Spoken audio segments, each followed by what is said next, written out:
Subscribe to hear new episodes as they are released. William K. Stewart, F.E. Patzak, Sherlock Holmes and the Royal Botanic Gardens, The New Adventures, Episode 6, based on characters created by Sir Arthur Conan Doyle, narrated by Sam Kusi. The Royal Botanic Gardens is a vast park situated in the southwest London district of Kew. It features an artificial lake and a Chinese pagoda set among intricate landscape designs. The main attractions of these enchanting gardens, however, are the colossal temperate houses. These impressive constructions of glass and steel are symbols of British engineering artistry. Tropical and subtropical greenhouses of similar scale only exist in Munich and Vienna. The frame of Berlin's greenhouse was foolishly constructed of wood and fell victim to a blaze. I would like to begin by relating the circumstance that brought Holmes and me here, as it was not work-related.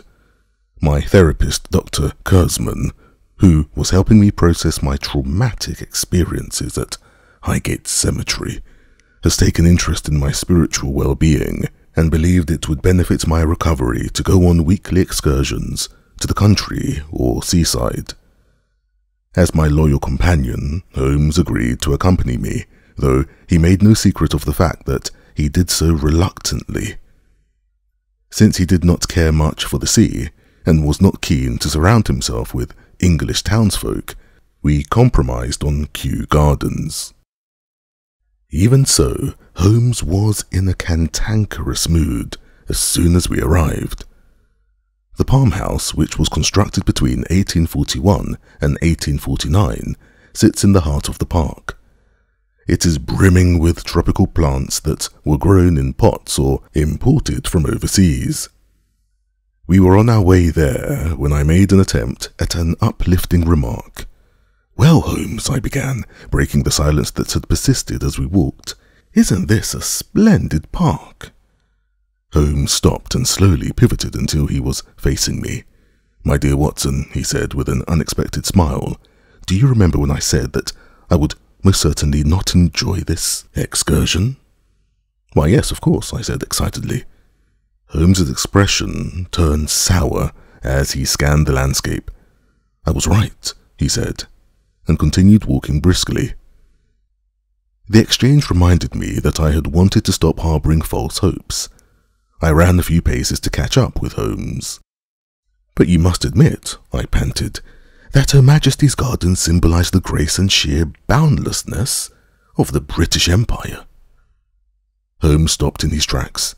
"If you're looking for the essence of the empire," he lectured, "then you're more apt to find it in the Welch coal mines, the shipyards of Liverpool, the textile mills of Manchester, the steelworks of Glasgow, or the cannon foundries of Newcastle. Should you still insist on using botany as a metaphor for the British Empire, then the only appropriate thing I can think of is a carnivorous plant." Holmes's remarks left me at a brief loss for words. I then growled, "You should stop exchanging so many letters with Mr. Engels," and picked up the pace on the path towards the Palm House. In retrospect, I realized that I had fallen squarely into Holmes's trap, as his intention was merely to affect my silence. Soon thereafter we reached the colossal glass house at the heart of the park. We steered towards the entrance where we noticed a large crowd. It appeared as if the Palm House had been closed on short notice. Holmes suggested returning home, but I at least wanted to know what had occurred to prevent us from entering the tropical jungle. I pushed my way through the crowd, dragging Holmes along by the hand. We arrived at a barricade in front of the entrance, flanked by 2 security guards. "What on earth is the matter here?" I asked, trying to steal a peek inside the Palm House. "Perhaps the imperial sheen needs some polishing," Holmes mocked, "or a bark beetle infestation needs to be exterminated. Whatever the case, we won't be visiting the Palm House today." Holmes was about to turn to leave when one of the guards approached us. "Mr. Holmes," he called. "Mr. Sherlock Holmes, the famous detective." Holmes stopped. "Quite right," he confirmed. "I am Sherlock Holmes, and this is my colleague, Dr. John Watson." The man approached the barricade and introduced himself. "My name is James Taylor. I lead the security team at Kew Gardens." "A pleasure to meet you," I replied. "What can we do for you?" Mr. Taylor began to whisper. "We are dealing with the most unpleasant and unsavory situation in the Palm House, but we don't want to cause a scene."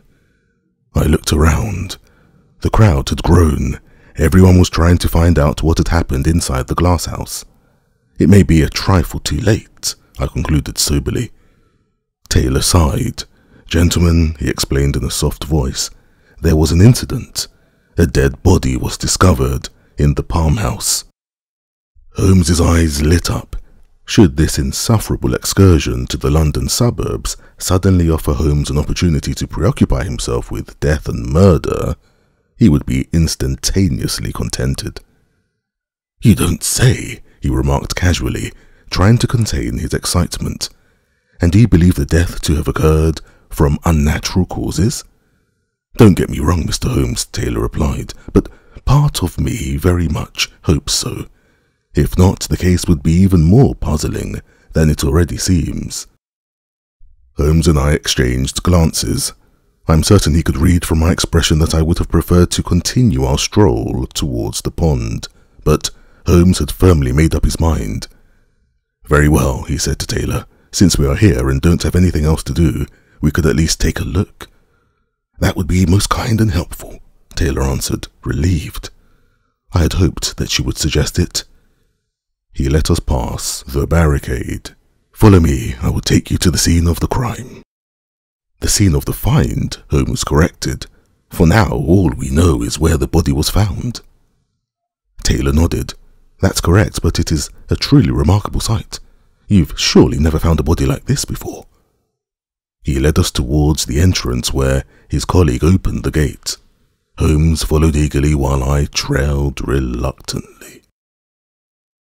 The glass door closed behind us and we instantaneously felt the temperature change. We left a typical early English autumn day and entered a hot and humid tropical climate.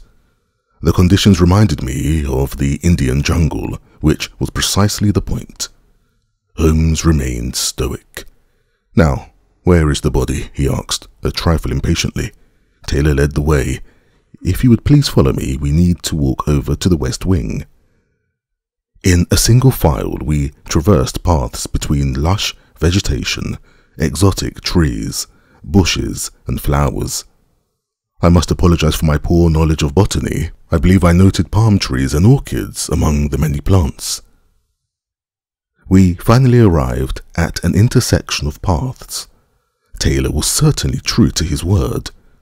We stood before a large and mysterious plant that, in its pot, towered 2.5 meters into the air. It features some sort of extraordinary flower head in the shape of a pitcher, with a diameter of approximately 1 meter that gave off a rather unpleasant foul odor. We could tell that it had an opening on top and was quite stable because 2 human legs were protruding out of it. An upside-down dead body was stuck inside of a giant pitcher-shaped blossom. "For heaven's sake," I stammered quietly as Holmes remarked soberly, "why, I've never seen anything like it." Luckily, Taylor explained, we spotted this before the Palm House opened and immediately informed Scotland Yard, but it could take up to an hour before the first investigators arrive. "We are here now," Holmes said confidently, though I did not know where he was drawing his confidence from. "Let's see what we can find out until they arrive. The first thing I'd like to know is, are you familiar with the deceased?" "Unfortunately, yes," Taylor answered. "I recognized him immediately by his boots. He is our horticulturalist in training, Mr. Palmer, a young, lanky man with the body and mind of a child. He has only been training with us for 2 weeks. The poor lad." "Mr. Palmer was in training," I interjected, meaning he would have been fairly inexperienced. Could this have been an accident? Holmes shook his head emphatically. Unlikely, he objected. That would require a series of highly improbable events. We know Mr. Palmer couldn't have reached the top of the plant without assistance, so he couldn't have arrived at it alone, unless he had a ladder, but there is none in sight.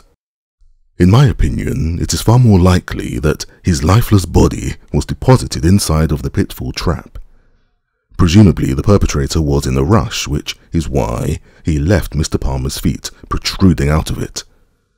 I have no doubt that this here is a case of murder. That is difficult to believe, Taylor stuttered, his face pale. Mr. Palmer was liked by all employees. He was such a kind, cheerful lad, always ready to help, always a smile on his lips. Before Taylor could continue with his praise, I steered the conversation back to the questions relevant to the investigation. Who found the body? Mr. Blackwater. First thing this morning on his daily inspection, answered Taylor. He's the fellow standing guard outside the front entrance. You've already encountered him. Holmes nodded. Oh, yes, I remember. Well, we'll have to speak to him later. Of course, Taylor remarked. I'm sure Mr. Blackwater will be happy to cooperate. He came across this situation at around 8:30. I was informed and rushed over straight away. We didn't touch anything and immediately closed the farmhouse to the public and called the police. Holmes paced back and forth at the intersection.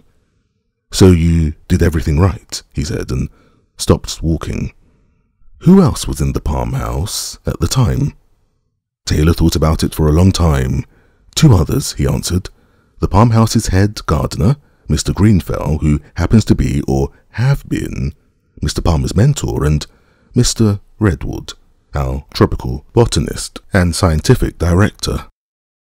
I refrained from making a quip about the employees' flowery names as Holmes was pacing again, muttering incomprehensible words to himself. Taylor threw me a questioning glance and I nodded back at him, assuring him this was Holmes's normal behavior. Well then, Holmes announced as he stopped directly before us, let's begin by questioning Mr. Redwood.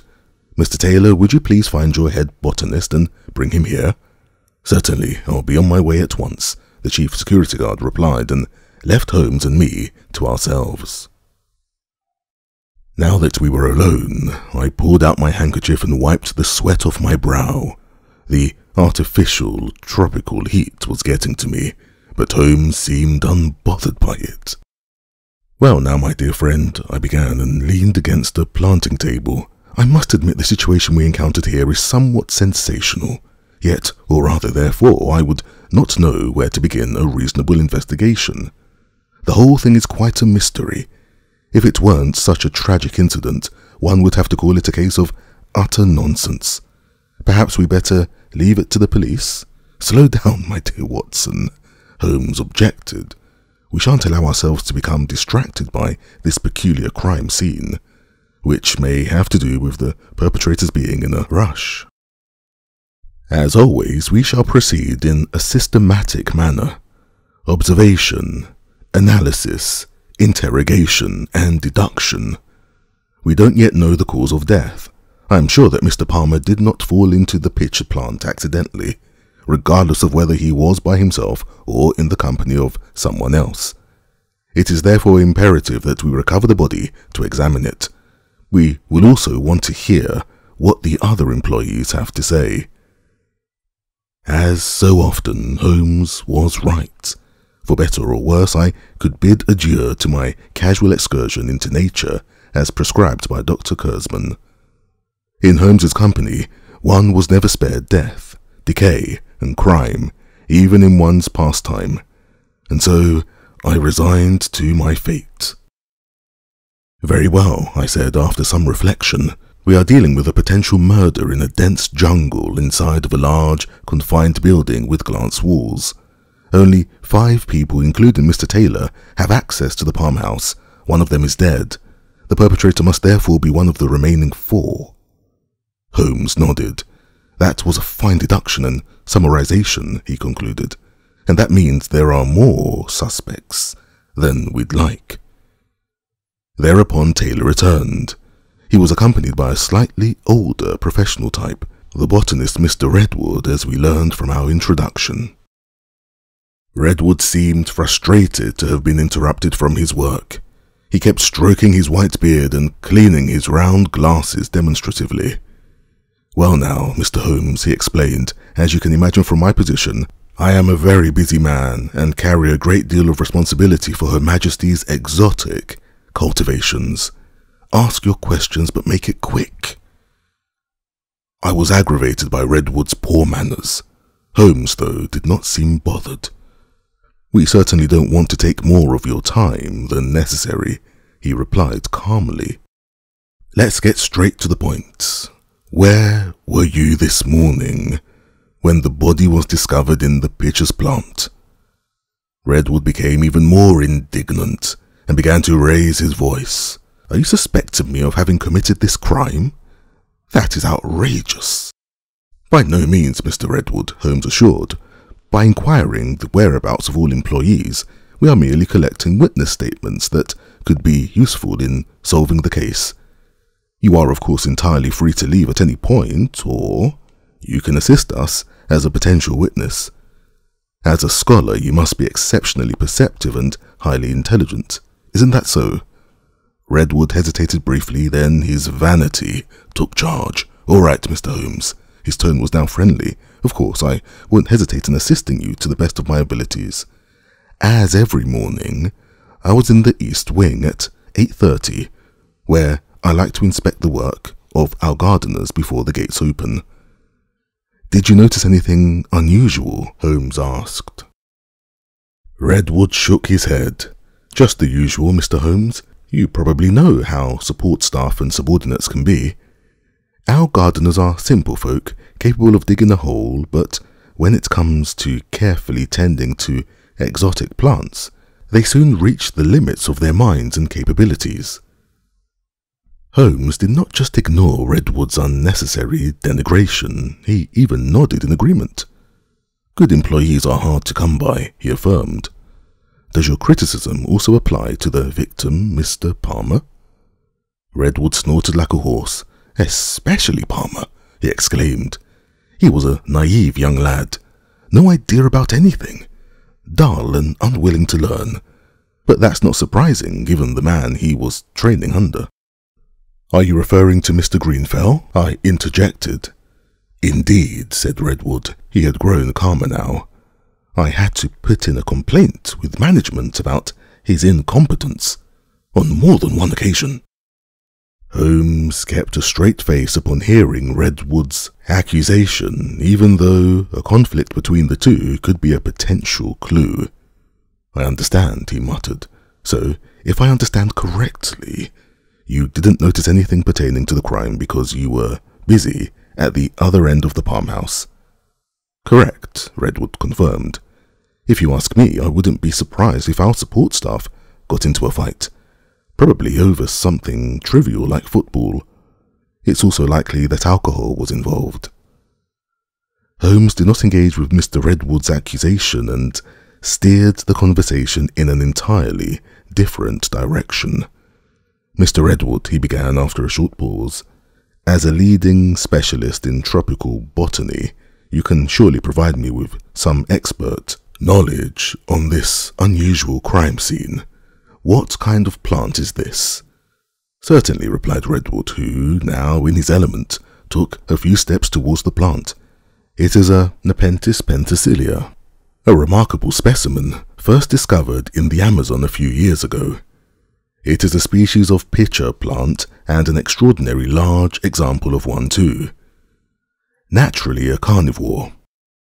"So it's a meat-eating plant?" I asked, making sure I understood correctly. "Yes, indeed, Dr. Watson," Redwood confirmed. "What looks like a blossom is really a cup or pitcher that emits an odor to attract insects, amphibians, or even small mammals. But it's a trap.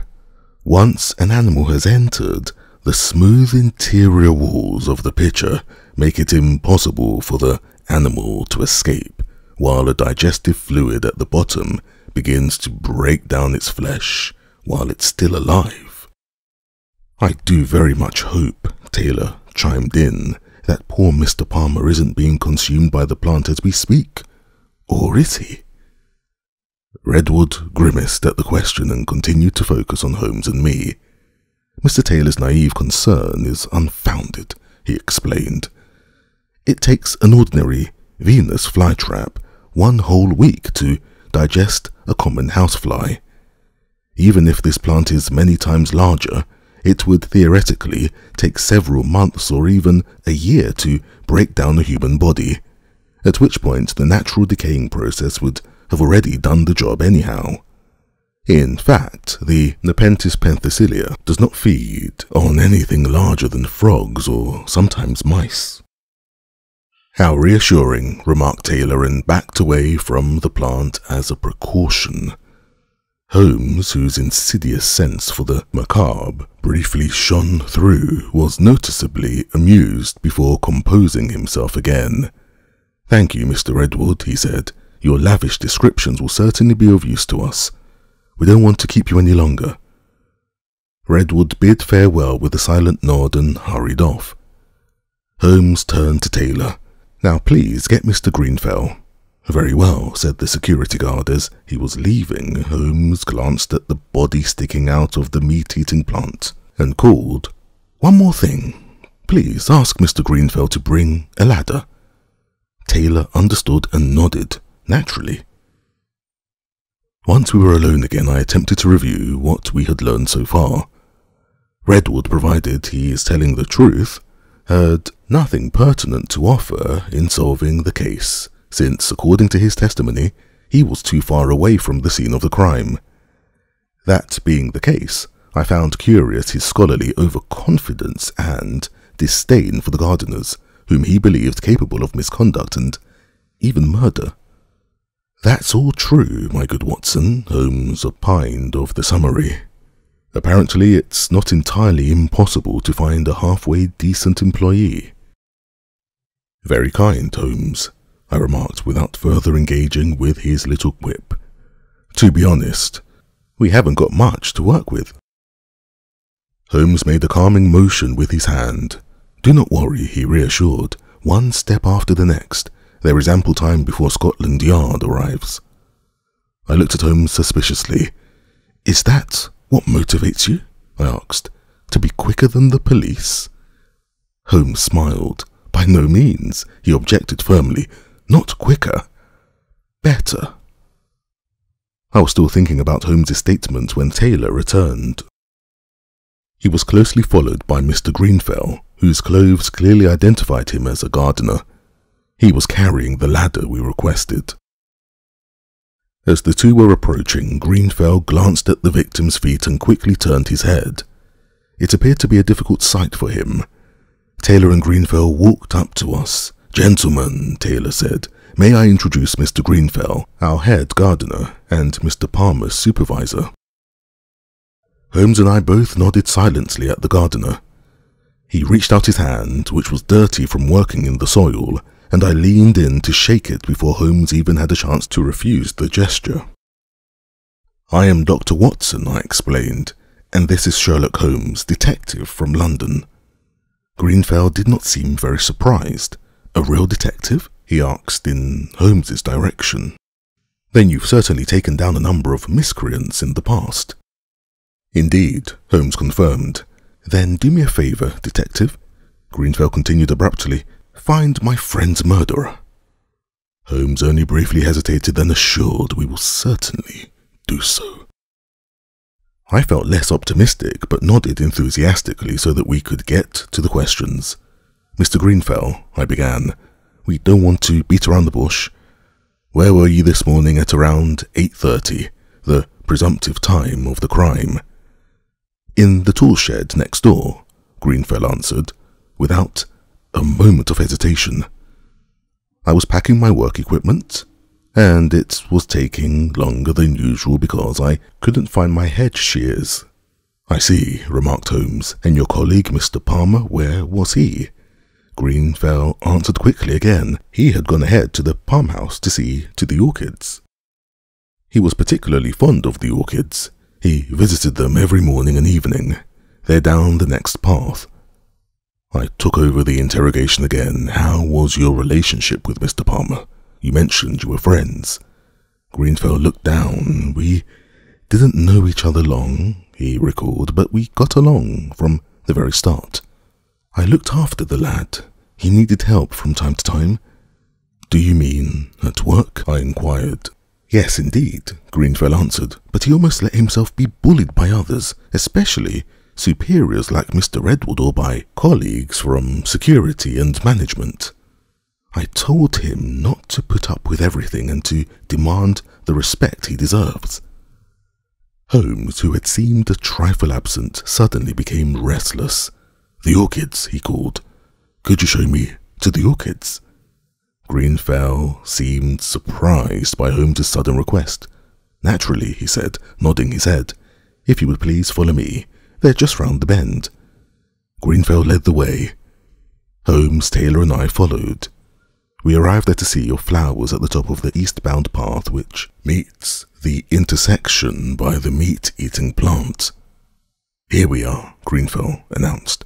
This is our main orchid collection. It encompasses nearly 200 species, primarily from the tropical regions of Asia and South America. Some of them are very rare and thus extremely valuable. Holmes stared at the flowers seemingly absent-mindedly, mumbling irregular gaps. Nearly 1 minute passed before he turned back to us and said, Well then, let's head back to recover the body. It was, to put it mildly, unclear to me what his mumbling had meant, but now our focus was rightly directed at the victim, who was still stuck inside the pitcher trap. Greenfell set up the double ladder next to the plant and we climbed up either end. Together we carefully pulled out Palmer's lifeless body. Greenfell then took Palmer into his arms like a child. The lanky lad weighed just over 100 pounds and climbed back down the ladder, holding him. Greenfell gently laid the body on a tarp that we had prepared on the floor. That is when we immediately saw the cause of death. Head shears were sticking out of his chest. Greenfell's head shears, the ones he was looking for in vain this morning. I promise I have nothing to do with this, Greenfell stammered when he spotted his gardening tool. All right, Holmes remarked. Any one of the employees could have taken them. Just like the ladder, Taylor interjected. Holmes, who was leaning over the body, jumped up. What do you mean? Well, Mr. Holmes, Taylor began, when Mr. Greenfell and I went to fetch the ladder, it was not at its usual spot, even though it was there last night. We found it near the main entrance. Perhaps this carries some significance. Holmes nodded. It does, he said quietly. It was used to discard the body and then abandoned in haste. He then turned to me. Now, Doctor, what can you tell us about the victim? I knelt down next to the body and examined the wound. Hardly any blood was spilled due to the sharpness of the murder weapon, I explained. Palmer was stabbed directly through his heart, causing a quick death. I will now pull out the shears. I pulled the murder weapon out of the victim's chest slowly and carefully. Because they were so long, the shears nearly penetrated Palmer's body front to back. When I wanted to share this discovery with the others, Holmes piped up. What is this? He asked. There is something caught on the shears. Is that a piece of Palmer's clothing? A small shred of a fabric-like material was pierced by the shears and remained stuck around the two blades like meat on a kebab. But apart from the puncture hole itself, Palmer's shirt appeared undamaged. I pulled off the shred and held it to the light. This is a fragment of torn fabric or paper, I determined. It's difficult to say what exactly it is, as it's soaked in blood. I handed the shred to Holmes, who pulled out his magnifying glass and came to a surprising conclusion within just a few seconds. This is a fragment of cash, he announced. Looks like a £10 note. That's peculiar, remarked Greenfell. Palmer was poor. He never had that much money on him. Holmes looked at the banknote fragment and began to pace. He finally came to a stop and said, "This is what happened. Palmer was holding the £10 note in his hand when the perpetrator went in to stab him unexpectedly. Palmer raised his hand in defense and the banknote got between the tip of the shears and his chest. A small fragment of the note tore off as it was pierced by the shears. The perpetrator picked up the larger remaining piece of the £10 note and removed it from the scene of the crime." "But where did Palmer get so much money from?" asked Greenfell. Holmes did not have to think long. From the perpetrator, he determined. It must have been some sort of handoff. The perpetrator paid Palmer in exchange for something, then changed his mind and killed him. He took the money back from Palmer after he was dead, and that was his mistake. I was thinking about possible suspects when Taylor said, "What do you mean? What mistake?" Holmes smiled contentedly. "I will solve the case shortly," he declared. "Mr. Taylor, would you be so kind as to gather the employees by the main entrance? Mr. Greenfell, Mr. Redwood, and Mr. Blackwater, even though we haven't yet had an opportunity to question him. We will wait there for Scotland Yard to arrive." Taylor shrugged. "Whatever you say, Mr. Holmes. We'll meet at the entrance in 5 minutes." Taylor and Greenfell walked off, leaving us to ourselves. Before Holmes and I made our way to meet the others at the entrance, we covered Palmer's body and collected the evidence, the head shears and the torn fragment of a £10 note. "I know what you're planning," I said as we walked down the main path towards the entrance. "You want to complete a puzzle." "Congratulations, my dear Watson," Holmes answered. "You're learning." Holmes's remark stopped me in my tracks as it treaded a thin line between actual appreciation and mockery. That is when I noticed that I was standing beside the orchids again. "Holmes," I cried, "what about the orchids? What did you observe here?" Holmes turned around and walked back to me. "Don't you see?" he asked, pointing at the patch of orchids. Nothing stood out to me, I had to admit. "No, what is it?" "The motive," Holmes explained. "Watson, you're looking, but you're not seeing. The flowers were planted in uniform rows, but look at these gaps. They don't seem intentional. They look to be new." Now I saw them too. "You're right," I cried. Several plants had been dug up and removed throughout the patch. "Of course I'm right," Holmes asserted, "and we can presume that these weren't exactly the cheapest orchids. No, they were presumably the most expensive, with a significant black market value," I added. "Nonetheless, what does this have to do with the perpetrator and victim?" Holmes tapped his temple. "I have a theory," he said, "and we shall now try to prove it." When we arrived at the main entrance of the farmhouse, all 4 employees were already waiting for us: Taylor, Blackwater, Redwood, and Greenfell. "Gentlemen," Holmes began, "thank you for coming. One of you, however, will soon regret having accepted my invitation, for one of you murdered young Mr. Palmer, and, to make matters worse, deposited his body inside a meat-eating plant. But let's take one step at a time. The Royal Palmhouse accommodates a stunning and very valuable orchid collection. I couldn't help but notice, however, that the collection has recently been a trifle diminished. One of the employees has been stealing particularly valuable specimens and selling them for personal gain. This enterprise could have certainly continued if Mr. Palmer hadn't been especially keen on the orchid patch. He noticed the missing flowers and identified the thief, but instead of reporting him to the park administration or police, Palmer tried to get a piece of the pie. He began blackmailing the orchid thief, demanded cash in exchange for silence. The thief, however, did not want to pay at all or any longer, which is why he stabbed Mr. Palmer with head shears when they met for the handover this morning, shortly before the doors opened to the public. That is why the perpetrator needed to make Palmer's body disappear quickly, and that is how it ended up trapped in the picture of an Amazonian carnivorous plant, and the murderer walked away. You have all stated that you were somewhere else around the time of the crime, just before 8:30. Mr. Taylor was in the administration building, Mr. Blackwater was on his daily tour, Mr. Redwood was checking the east wing, and Mr. Greenfell was gathering his tools. None of you encountered one another. None of you can prove where you said you were. That means none of you have alibis, and each one of you could be the murderer. The murderer, however, made a careless mistake.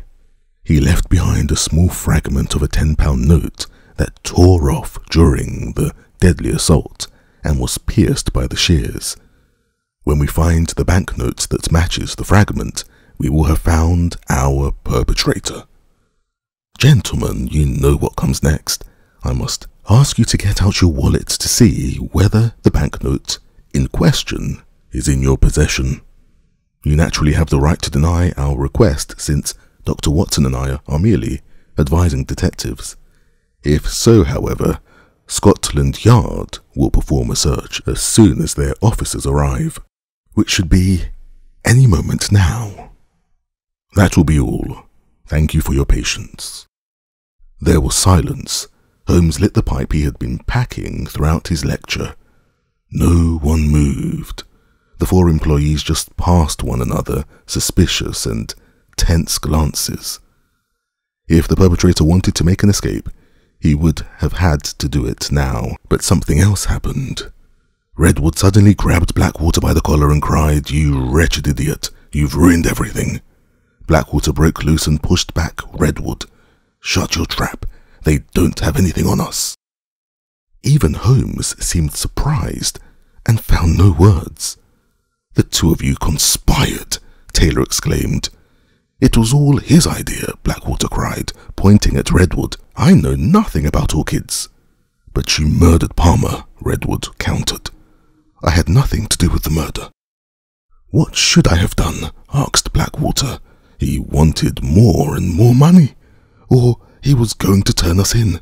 Redwood shook his head resignedly. "If you hadn't taken the money, they couldn't have proven anything." Blackwater raised his arms in despair. "But I don't even have the goddamned £10. In that moment, two officers from Scotland Yard knocked on the glass door. Holmes slowly walked to the entrance and opened it. "Gentlemen," he said to Redwood and Blackwater, "you may continue your confessions at the police station." On the ride home to Baker Street, I could not withhold from asking Holmes about his nearly failed attempt at solving the case. "I don't like to say it, Holmes," I began, "but your plan could have failed miserably.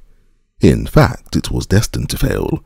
Were it not for Redwood losing his nerve, they would have both gotten away with it." "My dear Watson," Holmes answered calmly, "I build my cases on the principles of science and deduction. I base my solutions on human logic, for I have found this to be the most successful method. Yet it always carries with it a certain risk of failure. To be honest," I continued, "this time only pure luck saved us from failure." Holmes shook his head emphatically. "It wasn't a matter of luck, nor coincidence. In the end, we cornered the perpetrators, which provoked a reaction from Redwood thanks to his fragile disposition." Apparently, Holmes was far from ready to admit that he had lost control today, and that, in the end, he only succeeded by a stroke of luck. Just as I was ready to resign myself to Holmes's account of the day's events, he brought up another question. "One thing would interest me," he said pensively. "Where is the missing banknote?"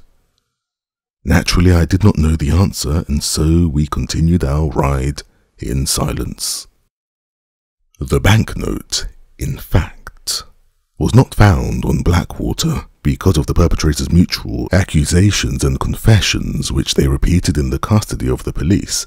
The whereabouts of the £10 note no longer carried any significance. Mr. Greenfell, however, discovered the money the next day inside the carnivorous Nepenthes penthesilea, and was able to remove it before the plant's digestive secretions could break it down. The end. This has been Sherlock Holmes and the Royal Botanic Gardens, The New Adventures, Episode 6, by William K. Stewart and F. E. Patzak, narrated by Sam Kusi.